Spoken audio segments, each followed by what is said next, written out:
اور جیسا لباس پہنو گے ایسے اثرات پیدا ہوں گے.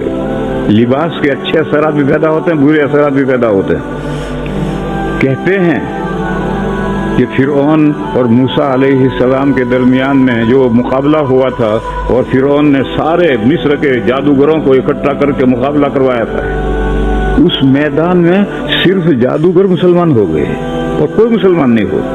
بنی اسرائیل تو مسلمان تھے ہی، فرعون اور قبطی ان میں سے کوئی مسلمان نہیں ہو، صرف جادوگر مسلمان ہوئے. ایسا کیوں ہوا؟ کتابوں میں لکھا ہے کہ ایسا اس لیے ہوا کہ تمام جادوگر حضرت موسیٰ اور حضرت ہارون علیہم السلام جیسا لباس پہن کر آئے تھے، تو اس کی برکت سے ان کو ایمان مل گیا. تو لباس کے بھی اثرات پڑتے ہیں. یہ ان کا لباس پہن کر کیوں آئے تھے؟ ہاسپٹل میں جس کو داخل کرتے ہیں تو سارے کپڑے اتروا کر ہاسپٹل کے کپڑے پہنوا دیتے ہیں. یہ آج بھی قاعدہ ہے، ساری دنیا میں قاعدہ ہے کہ ہاسپٹل میں جو پہنچتا ہے تو کپڑے اتار کر کے ہاسپٹل کپڑے پہنو. خیر یہ تو انسانوں کا مسئلہ ہے. ایک مرتبہ لنکیشائر میں ہم سلوٹر ہاؤس دیکھنے گئے، تو انہوں نے ہمیں وقت دیا تھا کہ 7:15 بجے آئیے. تو ہم بولٹن سے گئے، برف پڑ رہی تھی اور سخت سردی تھی، ونٹر کا زمانہ تھا. ہم 6:45 بجے پہنچے تو سلوٹر ہاؤس بند ہے. میں نے اپنے ساتھیوں سے کہا بھائی تم نے کیسا وقت لیا ہے، یا تو کوئی کارخانہ کھلا ہی نہیں. تو ساتھیوں نے کہا کہ ابھی 7 بجے کھلے گا. چنانچہ 7 بجنے میں 5 منٹ باقی تھے اور سن دے کر ایک گاڑی آئی اور کھڑی ہوئی، اس نے کارخانہ تالا کھولا اور اندر سب کھل دیا. دوسری گاڑی آئی، تیسری گاڑی آئی، اور 7:05 پر انہوں نے ہمیں اپنا ڈریس بھیجا کہ یہ کپڑے پہن کر آ جاؤ. یعنی اوپر، اندر تو ہمارے کپڑے رہیں گے لیکن اوپر یہ کپڑے پہن کر آ جاؤ. یعنی ان سلوٹر ہاؤس کا جو ڈریس ہے وہ ڈریس اندر سے بھیجا انہوں نے ہمارے سب کے لیے کہ یہ ڈریس پہن کر کے آؤ. تو میں نے ان سے پوچھا کہ بھئی ہمیں اندر جا کر کام تھوڑی کرنا ہے، نوکری تھوڑی کرنی ہے، ذبح تھوڑی کرنے ہیں، ہم تو دیکھنے کے لیے آئے ہیں، ہمیں یہ لباس کیوں پہننے ہیں؟ تو اس نے مجھے جواب دیا، بہت معقول جواب دیا. اس نے کہا کہ آپ اندر آئیں گے تو جانوروں میں بھی گھومیں گے، جہاں گھیٹے بکرے سب بندھے ہوئے ہیں، سینکڑوں کی تعداد میں ہیں، ان میں بھی گھومیں گے. تو آپ کا لباس دیکھ کر ہمارے جانور ڈریں گے، بچکیں گے. اور ہمارے جیسا ہی لباس آپ نے پہن رکھا ہے تو جانوروں کو کوئی نئی بات معلوم نہیں ہوگی.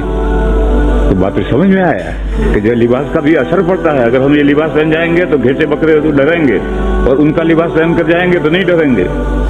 ان مثالوں سے معلوم ہوا کہ لباس کا ظاہر کا بھی اثر پڑتا ہے، دوسروں پر بھی اثر پڑتا ہے، اپنی طبیعت پر بھی اثر پڑتا ہے. حضرت موسیٰ علیہ السلام اور حضرت ہارون علیہ السلام دونوں کا لباس پہن کر جادوگر آئے تھے، تو ان کی طبیعتوں پر یہ اثر پڑا کہ موسیٰ علیہ السلام جب لاٹھی ڈالی اور وہ لاٹھی ان کے جادوؤں کو کھا گئی تو سارے کے سارے سجدے میں گر پڑے اور ایمان لائے.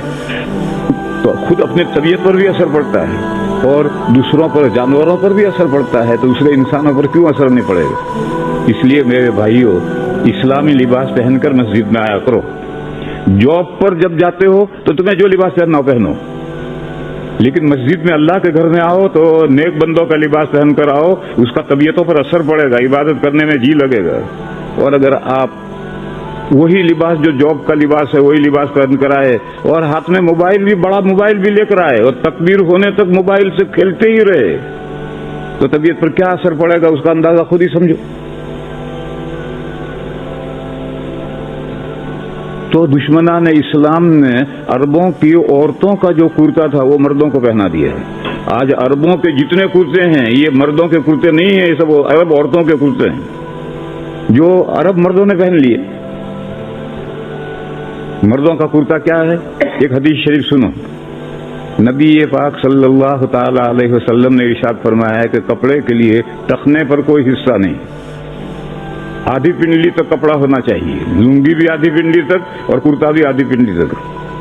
جب حضور نے یہ مسئلہ سمجھایا تو حضرت ام سلمہ جو ام المومنین ہیں انہوں نے ایک سوال کیا کہ یا رسول اللہ عورتوں کے لیے کیا حکم ہے؟ تو حضور نے فرمایا کہ عورتیں مردوں کے کرتے سے ایک بالشت کرتا نیچا رکھیں. تو ام سلمہ نے کہا کہ اس صورت میں تو عورتوں کے پیر نظر آئیں گے. تو حضور نے فرمایا پھر پیر نظر آئیں گے تو ایک ہاتھ نیچا رکھیں، اس سے زیادہ نیچا نہ رکھیں. یہ حدیث شریف ہے. اس سے اگر کوئی سمجھنا چاہے تو مردوں کا کرتا کہاں تک ہونا چاہیے کہ عورتوں کا کرتا اگر ایک بالی سے نیچا ہو جائے گا تو ان کے پیر نظر آئیں گے. آج عرب جو کرتے پہنتے ہیں، اب سوچو کہ وہ مردوں کے کرتے ہیں عورتوں کے کرتے ہیں؟ یہ تو عرب عورتوں کے کرتے ہیں. یہ دشمنان اسلام نے اس کو مردوں کے کرتے بنا دیے. اور جب عورتوں کی چوڑیاں مردوں کے ہاتھوں میں پہنا دو گے تو مردوں کے مزاج میں بزدلی آ ہی جائے گی. اب ہم لوگ حدیثیں تو جانتے نہیں ہیں. عرب جو کریں اسی کو ہم سنت سمجھتے ہیں کہ یہ کرتا جو ٹخنے تک ہے یہ سنت کا کرتا ہے. یہ سنت کرتا نہیں ہے، تو عرب عورتوں کا کرتا ہے.